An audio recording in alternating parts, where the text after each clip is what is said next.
80% of the American people agree with me, agree with the state of Arizona, and I think it's important that the President and I sit down and discuss why it is important and explain to him exactly what it is that Arizona is feeling and the impact that it's having on our great state, and not only on the great state of Arizona, but certainly on America.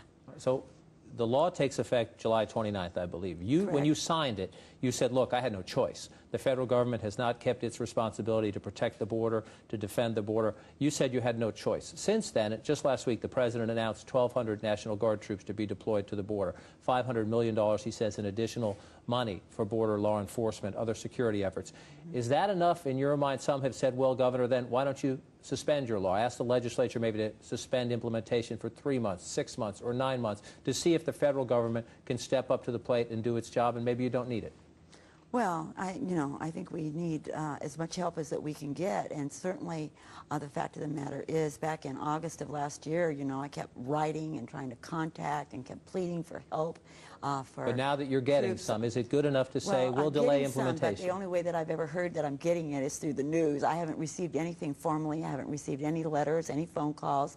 No one has contacted my tag there in the state of Arizona, General Salazar. So, I mean, I'm sitting here with no really good information. It would be very helpful, I might say, if somebody would give me something in writing telling me what they're sending to Arizona, how is it going to be distributed, is it going to go to Texas and California and Arizona and New Mexico, is it all coming to Arizona? We would be grateful if it were.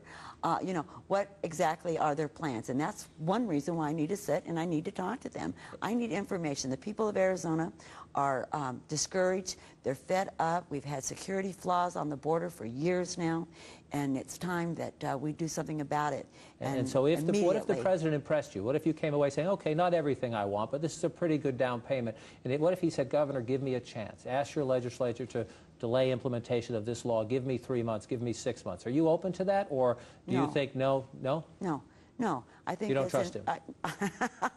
I don't think it's a matter of trusting him or not. I think that what we've done, we've mirrored a federal law. I think the people of Arizona, certainly people throughout America, agree that it is the right thing to do. We've been down this path before with securing our borders in Arizona, and nothing was finished.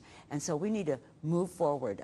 It's trespassing when you cross the border into Arizona, into the United States. It's trespassing. We need our border secured. John, listen, we are faced with terrible things that are happening to our beautiful state. There are terrible things. Drugs, there was a heinous murder of a rancher down there. There are drugs coming across the border. But if you look at FBI statistics, they actually say, despite these awful things, that violent crime is essentially at a flat rate, even down a little bit. And some would say that, yes, there have been some horrible incidents, but in total, crime's actually down. There's not a need for this. In regards to illegal immigration crime, or to what kind of crime? Crime is down in Arizona. The fact of the matter is if you're living in Arizona and you're living in the areas that are severely impacted, you are faced with it on a daily basis. And we're not going to put up with it anymore. We have borders. Every nation has reasons to have lines, borders, might you say, and a nation without borders is like a house without walls. It collapses. And that's what's going to happen to America. We need our borders secured. What happens in your state? There are many states, including your neighbors, Utah and New Mexico, that allow people to get a driver's license without having to prove legal status. If a Latino were pulled over in your state, if the officers acting fully in compliance with the law had reason to pull them over for something and then decided to inquire about their status, is that good enough? If I'm a Hispanic American from Utah, legally or illegally, I have a driver's license, is that enough, or do they have to carry better papers? It wouldn't matter whether you're a Latino or Hispanic or Norwegian. If you didn't have proof of citizenship, and if the police officer had reasonable suspicion, he would ask and verify your citizenship.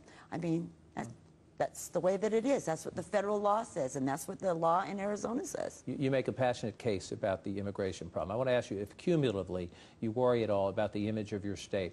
The new immigration law passed. There was this policy about reassigning teachers with accents. There was the ethnic studies, but the ban on ethnic studies in some classrooms. And as you know, critics have said that your state is sending a message that immigrants, that Latinos are not welcome. I think that's unfair. I don't think that's true. I think that the majority of the people understand exactly what Arizona has done and will continue to do. And it certainly isn't based on racism. And it's unfortunate. But the critics are in the minority. The majority is with Arizona. I want to ask you, as a Republican governor running for re-election this year, imagine you were 25 or 30 years old just getting your start in politics. I just wonder if you worry about this, because if you're right, a majority of your people of your state, a majority of the people nationally have said they support this new law. But if you look at polling, the standing of Republicans among Latino voters, and that population is growing dramatically, especially in your state. If you just, we asked NBC Wall Street Journal poll, who do you want to control Congress after the election? Democrats have a 35-point advantage over Republicans among Latino voters. Other numbers have showed the Republican Party suffering among them. Do you worry about that as a Republican politician, that in the short term this might help you, but that your party is digging a ditch? Well, I think the big concern is that we want all people to look at us, and as a politician, certainly I want them to know that the Republican Party embraces them. We want them to join our party. I think traditionally their philosophy is more aligned with the Republican Party than the Democrat Party. But we want a beautiful state. We want to be hospitable. We want everybody. We love our diversity in our state. And we want everybody involved. We just don't want illegal immigration, and we want our borders secured. It's as simple as that. We don't want to pay the price that we have to pay. Let me ask you in closing, when you sit across the table from the President of the United States, what is your number one, I don't know whether to call it a demand, a request, what is it? I think that it will probably, Mr. President, we need our borders secured. How can we work together to get it done? We need your help. We've been putting up with this for 8, 10 years. We need it now. We can't tolerate it any longer. We cannot tolerate it. America can't tolerate it any longer. And if his answer is, I'm going to do what I announced, but your law is misguided and my Justice Department might sue you, I would say, well, we'll meet you in court. I have a pretty good record of winning in court.